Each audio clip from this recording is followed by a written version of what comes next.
찬양하겠습니다. 저공 중에 저공 중에 부르니 일어나며 그 나팔이 울릴 때에 주 오셔서 세상 심판에도 나의 영혼은 없으리. 내 영혼 평안해. 내 영혼 평안해. 다시 한번 찬양합니다. 내 영혼 내 영혼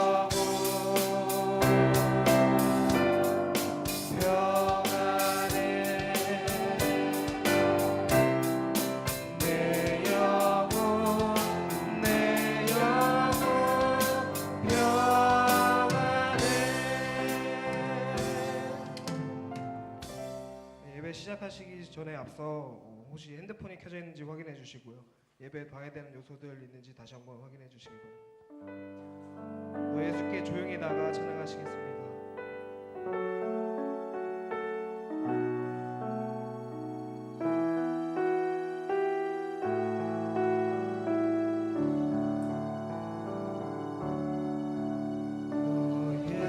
예수께 조용히 나가 내 모든 짐 내려놓고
하나님의 은혜와 사랑을 감사합니다.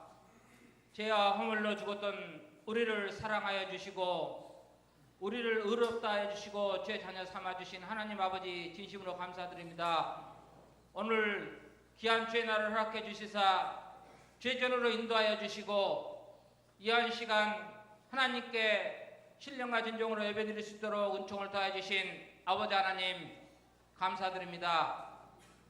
이 시간 우리 예배를 받아주시고 하나님께서 주심하고 약속하신 복을 우리에게 허락해 주심을 감사드립니다.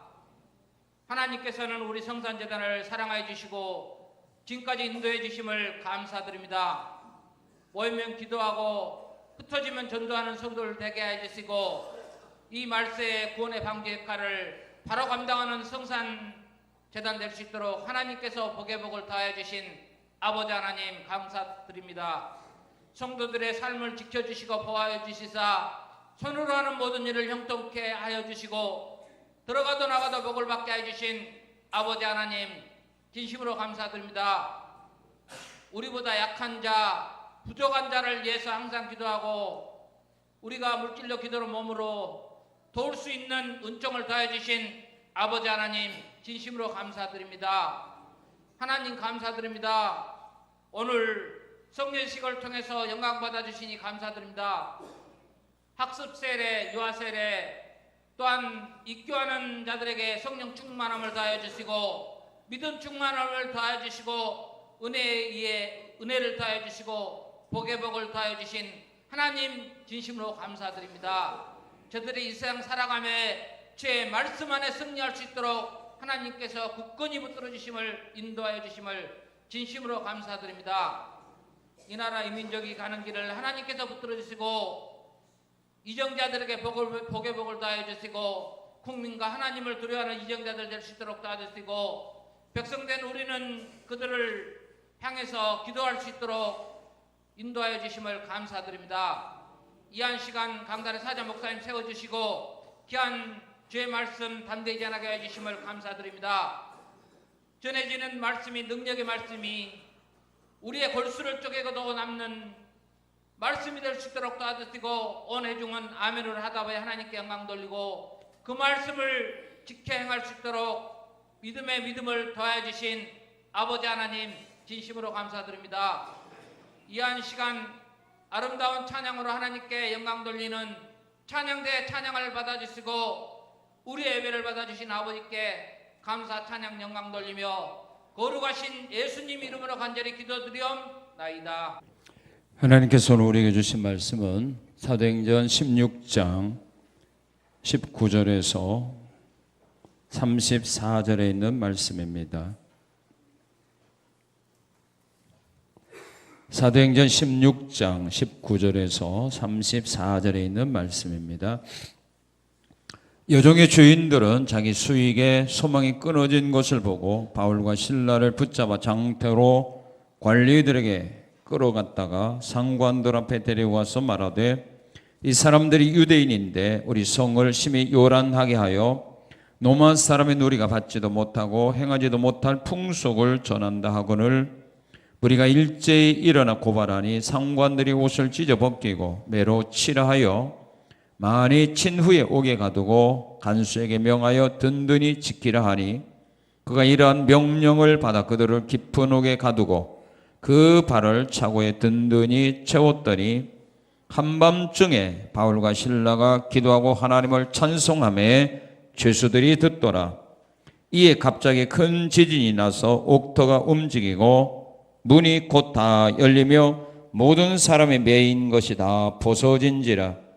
간수가 자다가 깨 옥문들이 열린 것을 보고 죄수들이 도망한 줄 생각하고 칼을 빼어 자결하려 하거늘 바울이 크게 소리질러 이르되 내 몸을 상하지 말라 우리가 다 여기 있노라 하니 간수가 등불을 달라고 하며 뛰어들어가 무서워 떨며 바울과 실라 앞에 엎드리고 그들을 데리고 나가 이르되 선생들이여 내가 어떻게 하여야 구원을 받으리까 하거늘 이르되 주 예수를 믿으라 그리하면 너와 내 집이 구원을 받으리라 하고 주의 말씀을 그 사람과 그 집에 있는 모든 사람에게 전하더라. 그 밤 그 시각에 간수가 그들을 데려다가 그 맞은 자리를 씻어주고 자기와 그 온 가족이 다 세례를 받은 후 그들을 데리고 자기 집에 올라가서 음식을 차려주고 그와 온 집안이 하나님을 믿음으로 크게 기뻐하니라. 아멘.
메뚜기가 하루살이와 함께 놀다가 이런 말을 합니다. 벌써 저녁이 되었네. 하루살이야, 우리 내일 다시 만나자. 그 말에 하루살이가 물었습니다. 내일이 뭔데? 그러자 메뚜기는 하루살이에게 내일에 대하여 자세하게 설명을 해 주었습니다. 잠시 후가 되면 온 세상이 깜깜하게 될 거야. 그러면 하늘에서는 별들이 반짝일 거지. 그렇게 어두운 밤이 지나고 나면 다시 날이 밝아와. 그게 바로 내일이야. 하지만 하루살이는 아무리 설명을 들어도 내일에 대하여 이해할 수가 없었습니다. 하루살이에게는 오늘이 전부이기 때문입니다. 다음 날 하루살이는 보이지 않았습니다. 친구를 잃어버리는 메뚜기는 할 수 없이 옆에 있는 개구리와 만나 놀기 시작합니다. 그렇게 한 계절이 지났습니다. 날씨가 추워지자 개구리가 메뚜기에게 이렇게 말했습니다. 메뚜기야, 우리 이제 그만 놀고 내년에 다시 만나서 놀자. 그러자 메뚜기는 내년이 뭔데? 메뚜기도 한철이라는 말이 있지 않습니까? 메뚜기는 도대체 내년이 무언가 이해가 되지 않았습니다. 그러자 개구리는 친절하게 메뚜기에게 내년에 대해서 설명해 주기 시작했습니다. 날이 점점 더 추워지게 되면 온 세상은 하얀 눈으로 접히게 될 거야. 그러면 나는 따뜻한 땅 속으로 들어가 잠을 잔단다. 그러다가 새싹이 돋아나는 봄이 되면 나는 땅 위로 다시 나오지. 그게 바로 내년이야. 하지만 메뚜기는 아무리 설명을 들어도 내년에 대해서 이해할 수가 없었습니다. 메뚜기가 내년이 이해가 되지 않아 믿지 않는다 할지라도 내년은 돌아옵니다. 사람들이 천국과 지옥을 믿지 않는다 할지라도 사람이 죽으면 천국과 지옥이 그들을 기다리고 있습니다. 이 진리를 믿고 준비하는 사람들은 후회하지 않는 삶을 살아갈 수 있지만 자기가 이해되지 않는다 하여서 미래를 준비하지 못하고 세상을 살아갔던 사람들은 그날의 지옥에 갔던 부자의 영혼처럼 슬피 울며 이를 갈며 후회하게 될 겁니다. 하나님은 말씀을 통해서 사람들이 구원받아 천국에 가는 길이 어떤 길인가를 우리에게 가르쳐 주었습니다. 구원받아 천국에 가기 위해서는 우리가 어떤 삶의 길을 걸어가야 할 것인가를 가르쳐 주었습니다. 하나님은 사람들이 멸망받아 지옥에 가는 것을 원하지 않습니다. 하나님이 원하는 것은 세상의 많은 사람들이, 모든 사람들이 구원받아 천국 가기를 원하고 있습니다. 사람이 구원받아 천국에 가기를 원한다면 예수를 믿어야 한다고 하나님은 말씀하십니다. 그렇다면 사람들이 믿어야 될 예수님은 어떤 분인가? 우리 사람들을 구원할 구원자의 자격을 갖고 있는 분은 어떤 분인가? 이 세상에서 예수님과 같은 자격을 갖고 있는 분이라면 그들은 다 우리들을 예수님처럼 구원할 수 있습니다. 그러나 그들이 예수님과 같은 자격이 없다면 그들을 믿고 따르는 수많은 사람들을 그들은 결단코 구원하여 천국으로 인도할 수는 없는 것입니다. 이 세상에 수많은 종교들이 있습니다. 그들 나름대로 좋은 것을 그들에게 전하고 있습니다. 그러나 그들이 전적으로 그들을 믿고 따르는 그 수많은 사람들을 좋은 곳으로 인도할 만한 자격이 그들의 교주에게 있는 것입니까? 결단코 그들은 구원할 수 없습니다. 자기 생명도 구원하지 못한 사람들이 어떻게 다른 사람의 생명을 구원할 수 있겠습니까? 오늘 우리는 우리가 믿는 예수님이 누군가를 확실히 알아야 합니다. 내가 믿는 예수님이 어떤 분인가를 우리가 확실히 알아야만 다른 사람들의 미혹을 받는다 할지라도 넘어가지 아니하고 예수 그리스도를 끝까지 주로 믿고 따라가며 섬길 수 있기 때문입니다. 오늘 여러분들은 여러분들이 믿고 계신 예수님에 대하여 얼마나 알고 계십니까? 내가 믿는 예수님이 어떤 분인가? 나를 구원해 주신 그 예수님이 어떤 분인가를 우리는 확실히 깨닫고 믿고 의지해야 합니다. 그래야 여러분들이 앞으로 이 세상을 살아가면서 미혹당하지 않습니다. 힘들고 어려운 일이 있을지라도 절대로 예수 그리스도를 포기하고 세상 길로 나가지 않는다는 사실입니다. 우리가 믿는 예수님은 어떤 분입니까? 그분은 하나님입니다. 그분은 하나님입니다. 요한복음 1장 1절 3절에서 말합니다. 태초에 말씀이 계시니라 말씀이 하나님과 계셨는데 그 말씀이 곧 믿습니까? 그 말씀이 곧 하나님이다. 예수님은 하나님입니다. 예수님은 사람이 아니라 하나님이라는 사실입니다. 이 세상을 창조하신 하나님이라는 사실입니다. 나를 창조하신 하나님이라는 사실들을 우리는 잊어서는 안 된다는 말입니다. 부활하신 예수님을 의심했던 도마가 부활하신 예수님을 보시고 그는 고백했습니다. 나의 주시오 나의 하나님입니다. 사도 바울은 말합니다. 그는 근본이 하나님의 형상이었다고. 예수님은 근본이 하나님이다. 하나님이라. 근본이라는 말은 시작이라는 말입니다. 예수님은 시작부터 하나님이었다는 겁니다. 도중에 하나님으로 변화된 것이 아닙니다. 예수님은 근본이 하나님입니다. 이 사실을 의심하면 안 됩니다. 예수님은 하나님입니다. 그 하나님이 이 세상에 오실 때 성령으로 잉태되어 이 땅에 탄생하신 하나님의 아들이라는 것, 우리는 의심해서는 안 됩니다. 예수님은 성령으로 잉태되어 이 세상에 오신 하나님의 아들입니다.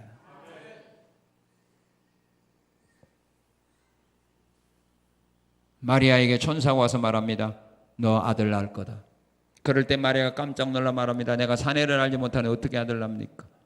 그럴 때 천사가 말합니다. 네가 아이 낳는 것, 사내와의 관계를 통하여 낳는 것이 아니라 성령이 내가 임함으로 네가 잉태하여 아들을 낳을 거라. 그렇게 말할 때 마리아가 주의 계집종이 오니 말씀대로 이루어지기를 원합니다 하고 받아들였습니다. 그때 하나님의 성령이 마리아에게 임하자 잉태가 되었습니다. 그 소문을 듣고 그와 약혼했던 요셉이 파혼하려고 생각을 했습니다. 그때 주의 사자가 그에게 현몽하여 가르쳐줍니다. 내 아내 마리아 데려오기를 걱정하지 말아라. 그에게 잉태된 것은 성령으로 되었느니라 할 때 요셉이 순종합니다. 이거 요셉의 믿음입니다. 여러분 같으면 이 말씀에 순종하겠어? 순종하겠어? 순종하겠어? 왜 못해요? 지식과 상식, 경험에 의하여 있을 수 없는 일이잖아요. 그래서 우리는 안 믿어요. 왜 오늘 하나님 믿는다고나 하나님의 사람들이 왜 성경을 안 믿습니까? 그 얄팍한 자기들의 지식과 경험, 상식이, 과학이, 의술이 하나님보다 더 낫다고 생각하기 때문 아닙니까? 그래서 자기들이 이해가 안 되면 안 믿는 겁니다. 그래서 안 믿는 거예요. 이해가 되면 끄덕끄덕하고 안 되면. 여러분 그렇죠? 이렇게 하는 사람이 이해된다 이거예요. 뭘로 이해된다는 거예요? 자기 알고 있는 지식으로 볼 때 이해가 된다 이거예요. 그 말 맞다 이거죠. 근데 이건 에이 저건 아닌데 그러거든요. 요셉은요. 자기와 약혼한 마리아가 성령으로 잉태됐다는 그 말을 들었을 때 믿었다는 말이에요. 오늘 여러분들이 진정으로 요셉과 같은 믿음을 갖고 사느냐 이거야. 교회만 열심히 다니는 사람이 아니라 교회 직분만 맡은 사람들이 아니라 정말로 하나님의 말씀을 이렇게 믿는 믿음을 가지고 사느냐. 이것이 중요한 겁니다. 성령으로 잉태된 걸 믿어야 돼. 믿습니까? 그리고 예수님은 우리와 똑같은 사람이지만은 예수님이 우리와 다른 거 하나 있지. 뭐가 달라요? 죄가 없다. 믿습니까? 죄가 없다. 예수님 뭐가 없다? 죄가 없다. 나도 없다. 나는 있다. 그렇죠. 예수님은 없지만 나는 있다. 예수님은 요한복음 8장 46절에서 그런 말을 합니다. 너희 중에 누가 나를 죄로 책잡겠느냐? 여러분 사람들 앞에 이런 말 할 수 있습니까? 있습니까? 그러나 예수님은 담대했습니다. 너희 중에 누가 나를 죄로 책잡겠느냐? 책잡을 수 있는 사람이 있으면 책잡아라 이거야.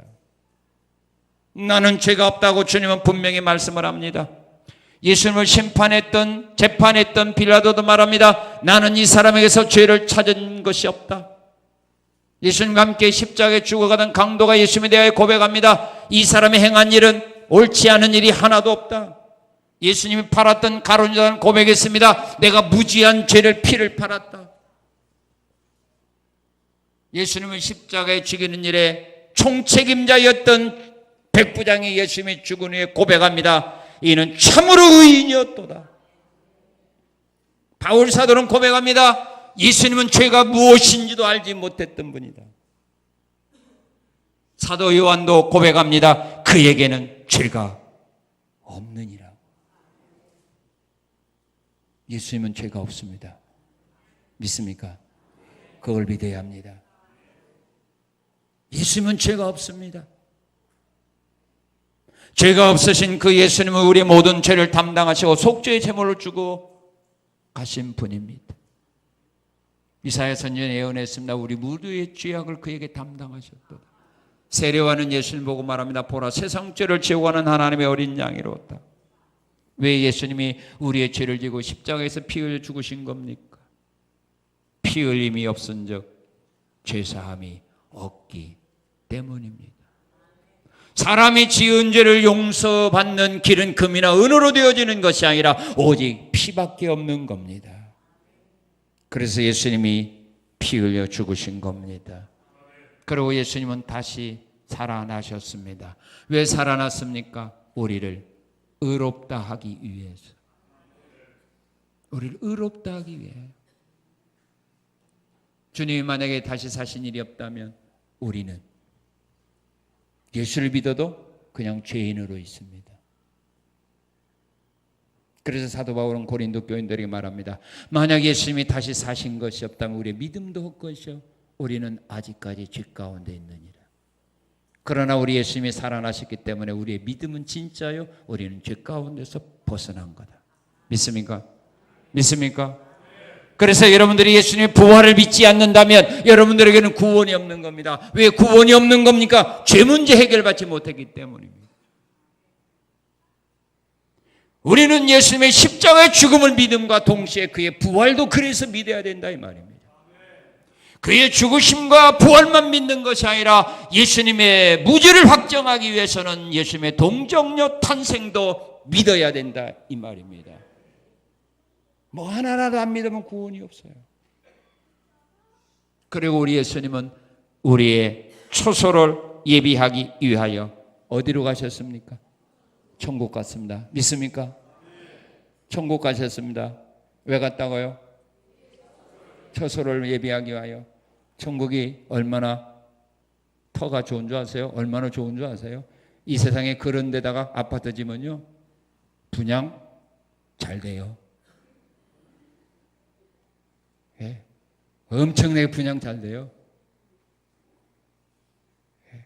우리 예수님은 천국에다가요 집을 지으러 갔어요. 누구 집? 내 집. 여러분 청약 들었어요?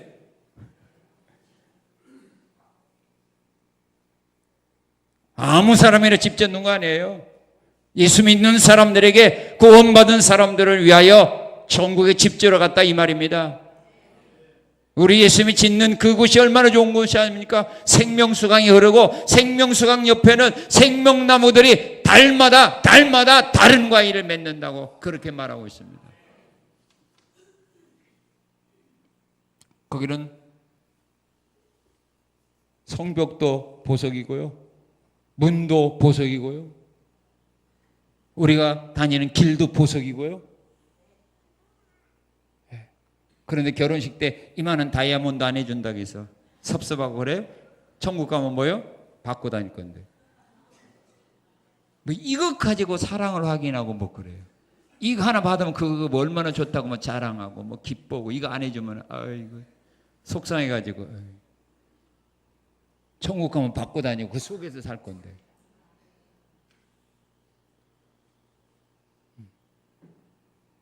그곳에 우리의 초소를 지으러 갔어. 그리고 우리 예수님은 처소가 완변하면 다시 우리를 부활시키러 천국으로 우리를 부활시켜 천국으로 인도하기 위하여 다시 재림하시는 예수입니다. 믿습니까? 예수님은 다시 재림합니다.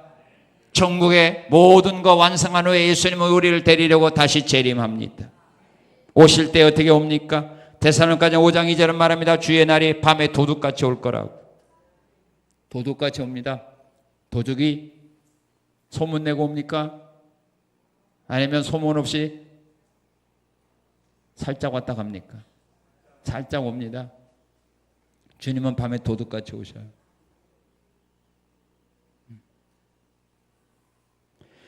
자, 그렇지만 그 때와 그 시는 그래서 우리가 모른다고 주님 말합니다.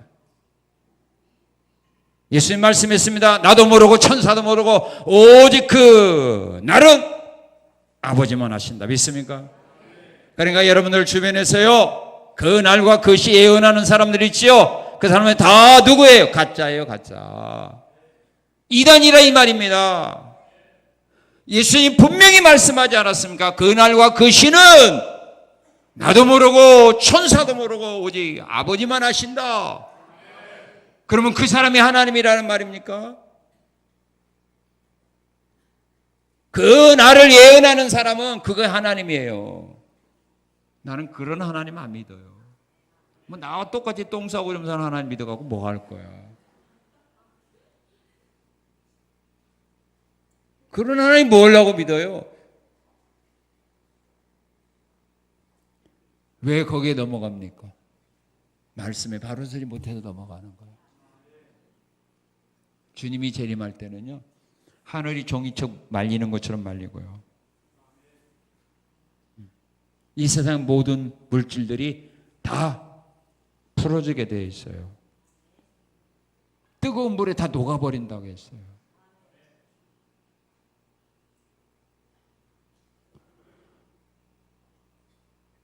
그런 일이 벌어졌나요?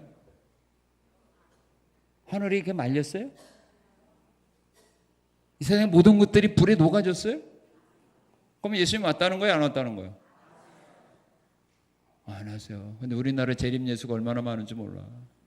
근데 그분들을 말 믿고 와서 재림 예수 믿고 따라가는 거 보니까 그 사람이 그 사람이에요. 똑같은 사람들이 그래요. 주님이 오시게 되면 무덤이 열리고 죽은 자들이 살아나고 살아있는 우리들이 변화받아 하늘로 올라간다 했잖아요. 여러분들의 조상들의 무덤 열렸어요? 납골당에 있는 거기 가대로 확인해 봐요. 열렸는가. 그대로 있다면 예수 안 온 거예요. 내가 변화받지 않은 거 보니까 아직 예수님은 오시지 않았다 이 말이에요. 예수님은 분명히 다시 오셔서 우리를 하늘나라로 데려갑니다. 그러려고 오시는데 오실 때 상황은 바로 이렇게 변화가 일어났다 이 말입니다. 이런 일이 일어나지 않았으면 아직 주님은 오시지 않았다는 걸 믿으시고 재림 예수라고 날뛰는 사람들의 말에 현혹되지 말고 그들을 따라가는 어리석음을 범하지 말라 이 말입니다. 성경대로 믿어야 될 거 아니에요.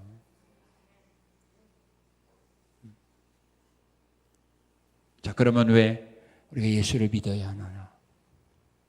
세상에 얼마나 훌륭한 사람들이 많은데 아무나 믿으면 될 거 아니냐.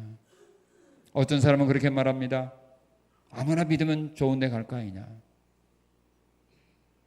그건 아닙니다. 왜 예수만 믿어야만 되느냐? 왜 예수를 믿어야만 구원을 받느냐? 그 이유는 예수를 믿어야만 우리가 죄사함 받고 예수를 믿어야만 구원을 얻을 수 있기 때문입니다. 그렇다면 왜 예수를 믿어야만 죄사함 받고 왜 예수를 믿는 사람들만 구원을 받느냐 이 말입니다. 아무나 믿으면 안 되느냐 이 말이에요. 왜 우리가 예수만 믿어야 되느냐 이거예요.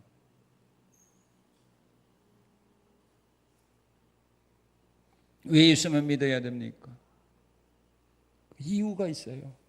그 이유는 예수를 믿는 사람들에게만 구원을 주겠다고, 예수를 믿는 사람들만 구원해 주겠다는 하나님의 약속이기 때문입니다. 그래서 예수를 믿어야만 구원받는 겁니다.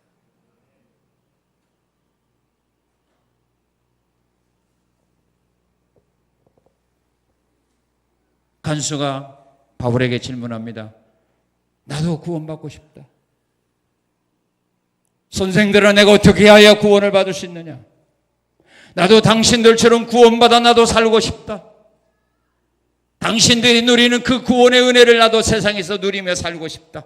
그 길을 나에게 좀 가르쳐달라 할 때 바울이 뭐라고 말합니까? 주 예수를 믿어라. 주 예수를 믿어라. 그러면 너와 내 집이 구원을 받는다.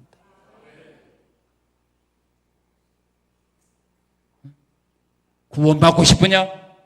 수능 만점 맞아야 된다 이 말 아니에요. 구원받고 싶으나 능력이 있어야 되고 재주가 있어야 되고 돈이 많아야 되고 그런 말 하지 않았어요. 건강해야 되고 그런 말 하지 않았어요. 구원받고 싶으냐? 예수만 믿으면 된다. 사도행전 2장 21절, 로마서 10장 13절을 말합니다. 누구든지 주의 이름을 부르는 자는 구원을 받으리라. 따라하시기 바랍니다. 누구든지 주의 이름을 부르는 자는 구원을 받으리라. 이것이 바로 법이라는 말입니다. 이 법은 지금까지 변하지 않았어요. 대한민국 헌법은 자주 변해요. 상황에 따라 법은 자꾸 바꿔져요. 그러나 하나님은 법은 한 번 선포되면 바꿔지지 않아요. 천지가 변해도 하나님의 이 법은 바꿔지지 않아요. 사람이 구원받는 이 법, 예수를 믿으면 구원받는다는 이 법, 하나님은 절대로 바꾼 일이 없어요. 예수를 믿으면 누구든지 구원받게 되어 있어요. 그래서 그걸 예수님은 십자가에 죽으시면서 우리에게 보여주지 않았습니까? 예수님의 우편에 또 좌편에 강도가 같이 죽었잖아요. 한편 강도가 예수님께 말하지 않습니까? 당신의 날에 임하실 때 나를 기억해달라고. 그럴 때 네가 오늘 나와 함께 낙원에 있으리라. 그걸 보여준 거예요. 그 강도, 세상에 살 수 없는 사람, 세상에 살 수 있는 자격이 없다 하여서 그 강도를 세상에서 죽인 거 아닙니까? 더 이상 세상에서 너 같은 존재는 살 수 없다라고 생각하여 그를 죽이는 거 아닙니까? 그 영혼을 하나님은 그래도 받아주셨다 이 말이에요. 그 영혼을 하나님은 천국에서 인도해 갔다 이 말이에요. 왜? 예수를 믿었기 때문에. 구원은 오직 예수만 믿으면 된다는 것을 우리에게 그걸 통하여 주님은 보여주십니다. 구원은 여러분의 의로, 선행으로 절대로 받을 수 없습니다. 그와 관계는 없습니다. 예수를 믿으면 구원은 받습니다. 그것이 하나님과 우리의 약속입니다. 왜 우리가 예수를 믿으면 구원받느냐? 천국 가는 길, 하나님께로 가는 길은 오직 예수밖에 없기 때문입니다. 여기서 부산 가는 길은 여러 길이 있어요. 그러나 천국 가는 길은 하나밖에 없어요. 천국 가는 길은 오직 하나. 그 길이 누굽니까? 예수 그리스도 아닙니까? 내가 곧 길이요 진리요 생명이니 나로 말미암지 않고는 아버지께로 갈 수 없다. 그래서 석가도 공자도 마음의 뜻도 안 되는 거예요. 오직 예수밖에 없어요. 그리고 하나님은 우리에게 다른 이름으로는 구원받을 수 있는 이름을 주신 일이 없어요. 천하 인간의 다른 이름으로는 구원받을 수 없느니라. 믿습니까? 구원은 오직 예수의 이름으로만 받습니다. 예수의 이름의 뜻이 뭡니까? 구원자. 그가 자기 백성을 그들의 죄에서 구원할 자이심이라. 내가 지은 이 죄에서 나를 구원할 수 있는 분은 오직 예수 그리스도밖에 없다는 사실입니다. 그래서 예수 그리스도를 믿어야 되는 겁니다. 예수를 믿는 사람만이 하나님께서 그래서 구원해 주는 겁니다. 예수를 믿고 따라가는 사람은 절대로 멸망의 길로 나갈 수가 없습니다. 그들이 가는 종착역은 천국입니다. 오늘의 안타까운 일은 교회 다니면서도 천국을 안 믿는 사람들 있잖아요. 교회 다니면서도 부활을 못 믿는 사람들이 있어요. 그냥 다니는 거야, 교회. 그렇게 다니려면 아무 데나 다녀도 돼요.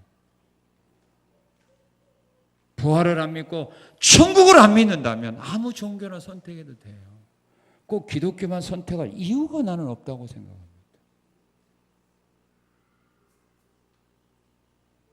어느 종교에 갈지라도 거기에 좋은 곳이 있다면은 거기 가서 그들이 말하는 좋은 곳 가면 되잖아요.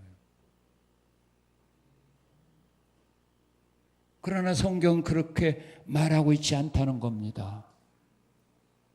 성경은 오직 예수 그리스도만, 예수 그리스도만이 아버지께로 천국에 가는 유일한 길임을 우리에게 말씀하고 계십니다.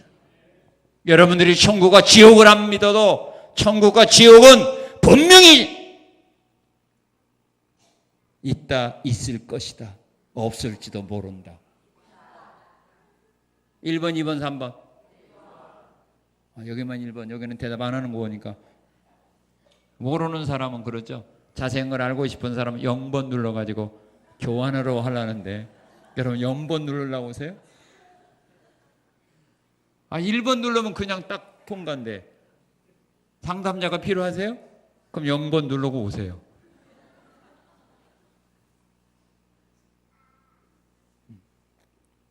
천국은 있을 것이다. 믿습니까? 천국은 분명히 있습니다. 천국엔 분명히 존재하는 겁니다. 천국이 없다면 예수님이 왜 오셨습니까? 예수님이 왜 십자가에 죽으셨습니까? 왜 예수님이 다시 부활하셨습니까? 예수님 무엇 때문에 어디로 올라갔겠습니까?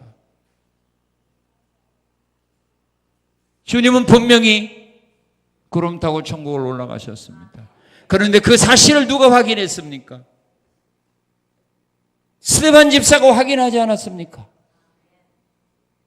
돌에 맞아 죽기 전에 눈을 들어 보니까 하늘이 열리며 하나님 보좌 위편에 서 계신 예수님이 세례요한의 눈에 보였잖아요. 확인했잖아요. 엘리야 선지자가 살아있는 채로 하늘로 승천했는데 그 엘리야 선지자가 변화산상에서 우리 예수님과 만나는 장면이 나오잖아요. 천국이 없다면 그들이 어디로 갔겠어? 있으니까 그들이 천국 가신 거 아닙니까?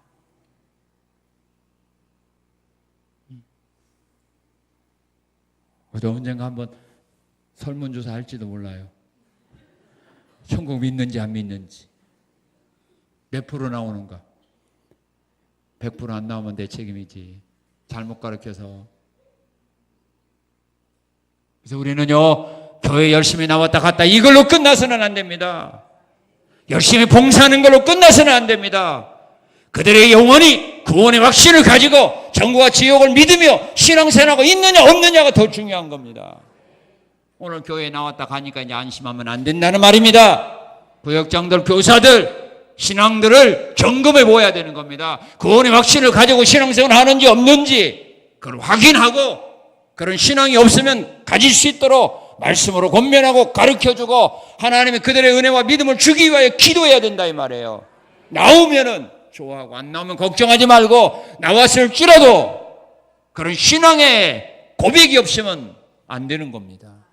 우리가 교회 열심히 다님으로 구원받는 거 아닙니다. 열심히 봉사원 신앙으로 구원받는 거 아니기 때문입니다. 구원은 오직 예수를 믿음으로 받기 때문입니다. 그걸 위하여 교회를 세운 거 아닙니까? 그런데 그 중요한 것을 교회가 잃어버린다면 우리는 하나님으로부터 책망받습니다. 왜 우리가 예수를 믿어야 돼요? 두 번째는 예수 믿으면 환난을 이길 수 있기 때문입니다. 어떤 환난을 만나도 예수 믿는 사람은 이기고 세상을 살아갈 수 있습니다. 예수 믿는 사람은 아무리 힘들고 어려운 일을 만나도 그 환난과 고통을 이기고 극복하고 승리하며 앞으로 나가는 이런 힘들을, 은혜를 얻게 됩니다.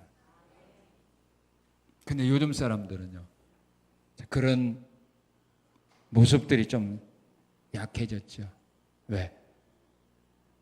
너무 생활이 편하고 배부르다 보니까 기도할 거가 없고요. 또 말씀대로 살지 않아도 살만하니까 꼭 기도하거나 또 말씀대로 살려고 노력들을 안 하다 보니까 뭐가 있어요? 뭐가 없어요? 체험이 없거든요. 그러니까 지식적으로는 잘 아는데 본인들이 체험을 안 해가지고 힘이 없어요. 그래서 어려운 일을 만나게 되면 어떻게 보면 세상 사람마다 더 약하고 비겁하고 더 겁쟁이들 아닙니까? 근데 이번 살아가지고 말로 하는 거 보면 믿음이 좋은데 어떤 어려운 일 만나서 겪는 거 보면 믿음 하나도 없거든.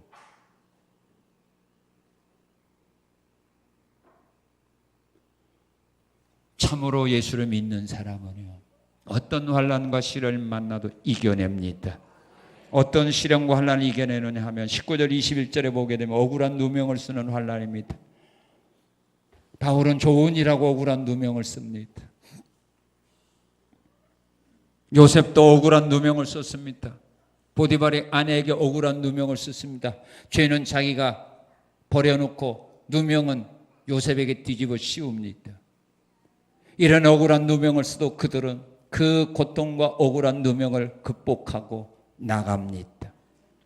오늘 우리의 주변에서 보기에는 억울한 누명을 쓰고 그것들을 억울해서 그 누명을 벗기 위해서 자살로서 자기 진실을 밝혀달라고 죽는 사람도 있죠.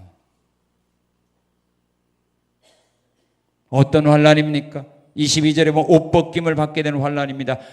사람은 옷 벗긴다는 부끄러운 일 아닙니까? 부끄러운 일을 당하면서도 사도 바울은 그 부끄러움을 이겨냅니다. 예수님도 보면은 십자가에서 부끄러운 모습 보인 거 아닙니까? 옷 벗김을 당하지 않았습니까? 그런데도 우리 예수님은 그 부끄러움을 개의치 아니했다고 말합니다. 그 고난 뒤에 오는 기쁨을 보고 주님은 그 십자가의 고난을 기쁨으로 맞이했다고 말합니다. 오늘 우리 주변에서는 이 부끄러운 일을 당했을 때 그걸 극복하지 못해서 더 깊은 수렁에 빠져들어가는 연약한 자들이 얼마나 많습니까? 성희롱, 성추행을 극복하지 못해서 스스로 그 모든 것들을 끊어버리는 이런 일도 일어납니다. 예수 믿는 사람은 그런 부끄러운 일을 당해도 이겨낼 수가 있는 겁니다. 22절에 보면 매를 맞게 되는 환난입니다. 사도들은 매 맞는 일을 오히려 기뻐했습니다. 바울 사도도 태장으로 맞고 매로 수없이 맞았습니다. 돌로 맞은 일도 있습니다. 그래도 사도 바울은 그 시련과 환난과 아픔을 이겨냈습니다. 오늘 우리 주변에 보면은 학생들이나 군인이나 마찬가지죠. 폭행당하고 구타당하고 그것들을 극복하지 못해서 자살하는 학생과 자살하는 군인들이 있는 거 아닙니까? 얼마나 약한 모습입니까? 우리 예수 믿는 사람에게도 그런 일이 있다 할지라도 우리는 주님의 주신 은혜 안에서 그런 시련과 환난들을 이겨내야 된다 이 말입니다.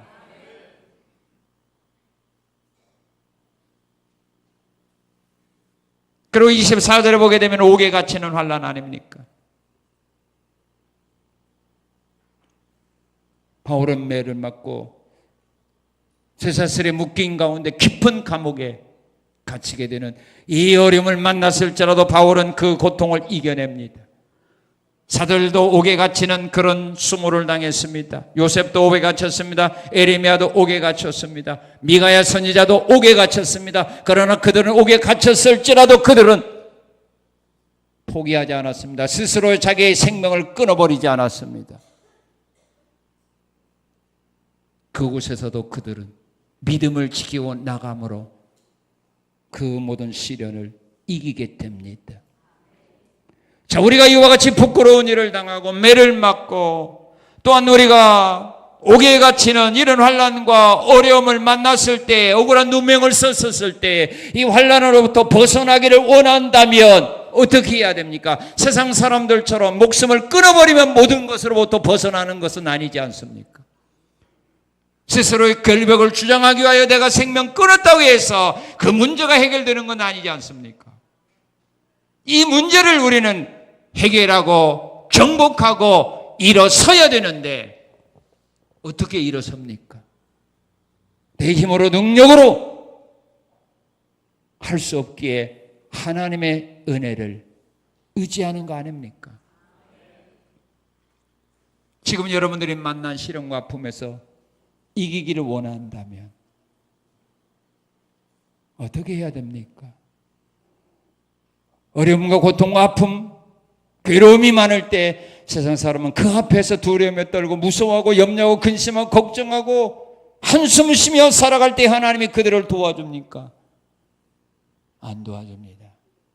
믿음의 사람이라도 이런 삶의 길을 걸어간다면 주님은 돕지 않습니다. 이런 어려움 속에서 우리의 힘으로 능력으로 해결할 수 없는 이 가운데서 하나님의 은혜와 사랑과 능력으로 해결하기를 원한다면 어떻게 해야 됩니까? 바울이 어떻게 했습니까? 우리 25절을 한번 같이 읽겠습니다. 25절 시작.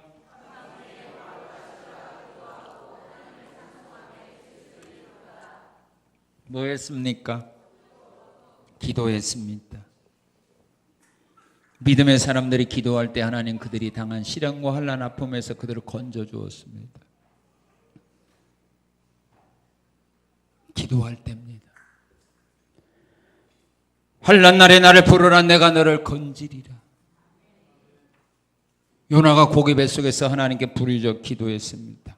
다윗이 히스기야가 모세가 어려운 일을 만날 때마다 그들은 하나님께 부르짖어 간구했습니다. 그들이 하나님께 부르짖어 간구할 때 인간의 힘으로 능력으로 해결할 수 없는 문제들을 하나님은 해결해 주셨습니다. 자, 사도 바울이 감옥에서 기도할 때 묵상 기도했을까요? 무슨 기도했어요? 무슨 기도했어요? 이거 보니까 뭐라고 했어요? 옆에 사람이 죄수들이 뭐 하더라? 듣더라. 옆에 사람이 들었더라 이거예요. 그럼 묵상 기도한 거예요? 소리 내서 한 거예요? 소리 내서 기도. 소리 내서 하는 거예요. 소리 내서 부르짖으며 간구할 때 하나님이 우리가 만난 시련과 아픔 속에서 건져주기 위하여 역사하는 겁니다.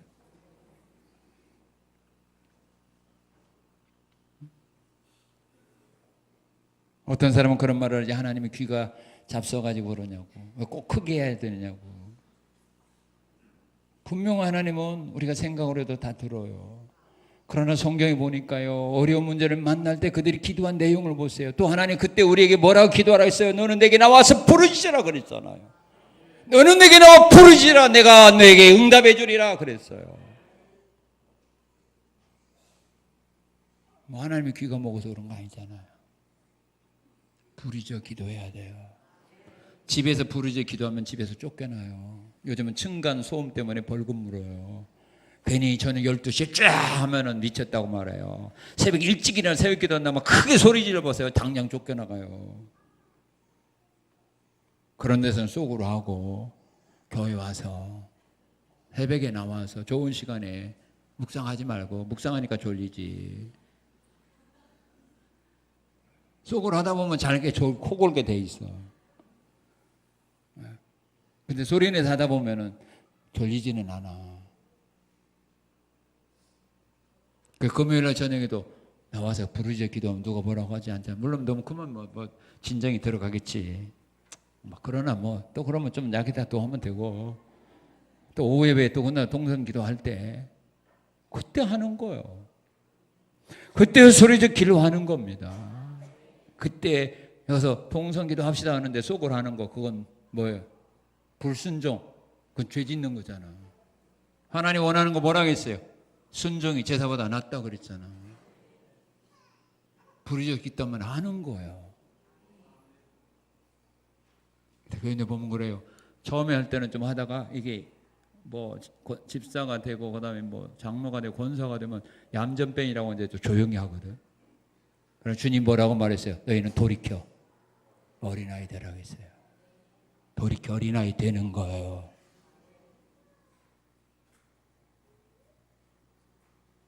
부르짖어 간구했어요. 옆에 사람들이 듣도록, 죄수들이 그 감옥에 있는 모든 죄수들이 듣도록 하나님 앞에 기도했습니다. 그리고 찬송으로 이기게 되는 겁니다. 환난을 이기기 원한다면 기도해야 이깁니다. 그리고 찬송함으로 이기게 되는 것입니다. 믿습니까? 찬송함으로 이기게 되는 겁니다. 찬송으로 이기게 돼요. 자, 찬송하는 소리 들었어요. 찬송하는 소리 들었어요. 다윗이 하나님을 찬양할 때 악신이 떠나갔습니다. 느부갓네살 왕이 여호사밧 왕이 전쟁터에 나갈 때 맨 앞에 찬양대를 앞세우고 찬양하며 전쟁터로 나갈 때 하나님의 역사하사 적군들이 자기들끼리 죽이도록 역사한 겁니다. 기도 소리, 찬송 소리를 듣게 되면 그 교회의 영적인 상태를 알게 돼요. 영적으로 살아있는 교회들을 보면요, 찬송과 동성기도 하는 거 보면 달라요. 힘있고 능력이 있어요.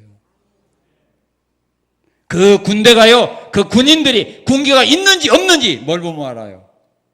군가 소리 들어보면 알아요. 군가 소리 들어보면 그 군인들이 군기가 있다 없다 알 수 있어요.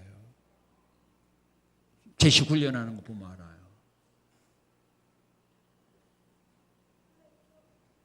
여러분, 노래방에서 노래 부를 때 목소리가 커야 점수가 나와요? 조용히 해도 나와요? 안 가본 것처럼 하지 말고. 안 가봤어도 텔레비에 나오잖아. 노래방 가서 노래 부르는 거, 그죠? 나오죠? 그래. 노래방 하는 거 죄입니까? 아니잖아. 크게 불러야 점수 나와요? 작게 불러도 나와요? 그래요? 한번 가서 확인 한번 해봐야겠구만. 크게 부를 때. 자, 그런데 왜 우리가 하나님 앞에 찬양할 때에는 작게 불러요?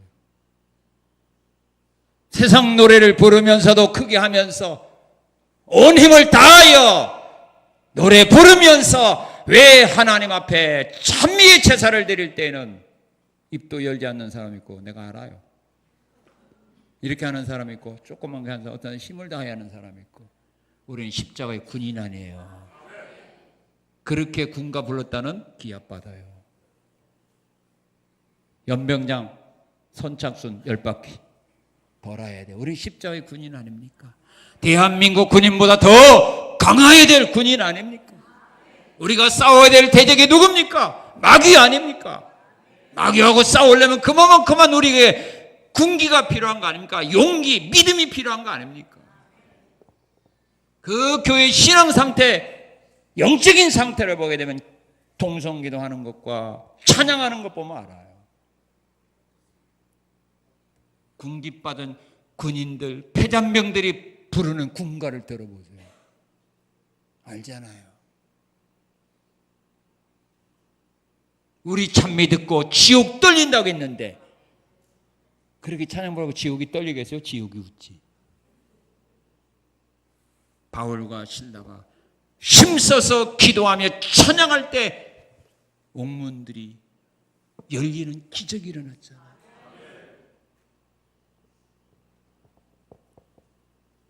그래서 여러분들 토요일 날은 노래방 가지 마세요. 왜? 주일 날 찬양 힘있게 부르려면. 아셨어요? 힘있게 찬양하세요. 그럴 때 왜 거기 기적이 일어나는 줄 아세요? 성경이 말합니다. 하나님은 우리가 기도할 때 가까이 오신다고 했어요. 기도하는 자에게 하나님 가까이 찾아오셔요. 시편 22편 3절에 보면 하나님은 찬송 중에 거하셔요. 그러니까 이 옥에 그들이 기도하고 찬양할 때 하나님이 찾아와서 역사가 일어난 거예요. 여러분의 삶의 현장 속에서 이 모든 어둠의 세력과 싸움에서 이기기를 원한다면, 하나님이 그곳에 임재하셔서 하나님의 역사와 기적으로 문제 해결하기를 원한다면 기도하며 찬양하는데 힘써야 된다, 이 말입니다. 그럴 때 하나님은 그들을 도와주시는 거 아닙니까? 26절에 보면 그래서 옥문들이 열려지는 기적이 일어난 겁니다. 그래서 오늘 우리가 만난 문제를 우리 힘으로 해결할 수 없기에 하나님의 은혜와 사랑과 도움을 받아야 되기에 우리가 예수를 믿고 의지하고 찬양하며 기도하며 나가는 겁니다. 자, 이와 같이 예수 믿게 되면요, 그 사람이 변화를 받게 되면 어떻게 변화받나? 자, 자살하는 사람을 27절 28절에 보면 자살하는 사람과 함께 동반 자살하는 것가 아니라 어떻게 했어요? 도와주잖아요. 예, 요즘에 보면은 뭐 자살 사이트라는 거가 있어가지고 자살하고 싶은 사람 만나줘서 같이 자살에 동행해 주는 사람도 있잖아요. 혹시 그런 사이트에 가입한 사람이 있으면 빨리 벗어나세요. 아무도 없구나.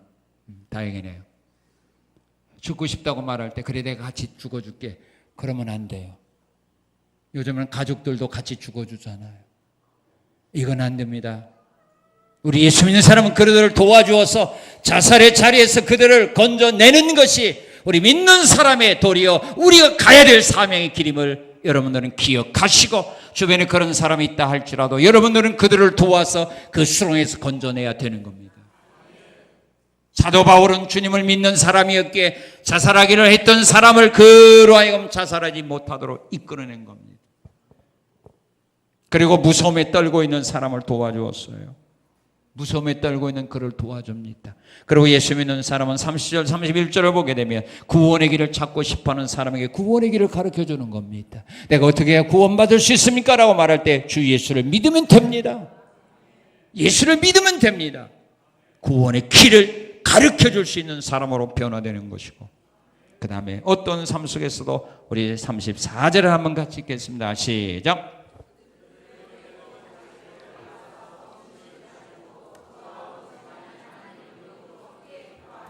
예, 큰 기쁨을 누리며 살게 됩니다. 그래서 사도들은 채찍 맞으면서도 기뻐했습니다. 바울 사도는 로마 감옥에 있으면서도 기쁘고 즐겁게 살아갔습니다. 오늘 여러분들에게 진정으로 예수 믿는 사람이라면 여러분들이 지금 어떤 시련과 아픔과 고통이 있고 어떤 환경이 있을지라도 그곳에서 진정한 기쁨을 누리며 살아가야 된다 이 말입니다. 여러분들에게 진정한 기쁨이 있습니까? 기쁨이 없다면 주님이 여러분들의 마음의 주인으로 지금 역사하지 않고 있다는 증거입니다. 주님이 함께하는 사람, 주님을 자기 마음의 주인으로 영접하고 자기 가정의 주인으로 영접하고 사는 사람들은 어떤 환경을 초월해서라도 그들은 기쁨 중에 세상을 살아갈 수 있다 이 말입니다.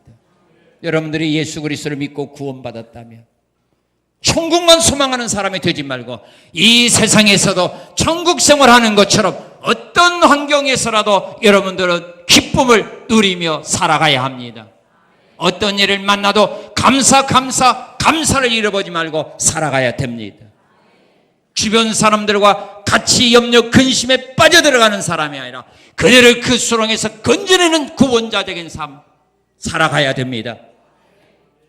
생명을 얻고자 하는 사람들에게 멸망의 길로 인도하는 사람이 아니라 진정으로 생명의 길로 그들을 인도해가는 이런 아름다운 삶을 살아가야 됩니다. 이런 삶을 살아가도록 하기 위하여 주님이 나를 먼저 불러주신 겁니다. 이런 삶을 살아가라고 주님이 나에게 구원의 은총을 허락해 준 겁니다. 그리고 믿음을 주시고 성령의 은혜를 주신 겁니다. 이 은혜를 받은 사람답게 여러분들이 먼저 누리시고 또한 이 은혜가 필요한 사람들에게 나누어주는 아름답고 귀한 삶을 살아감으로 말미암아 나를 구원해 주신 하나님이 실망하지 말고 그 하나님 날마다 기뻐하고 즐거워하고 나를 통하여 영광받을 수 있는 이 믿음의 길을 향하여 힘차게 그날 그곳에 설 때까지 좌우로 치우치지 말고 앞으로 전진해가는 여러분의 귀하고 아름다운 믿음의 삶들이 되시기를 주님의 이름으로 축원합니다. 감사합니다. 감사합니다.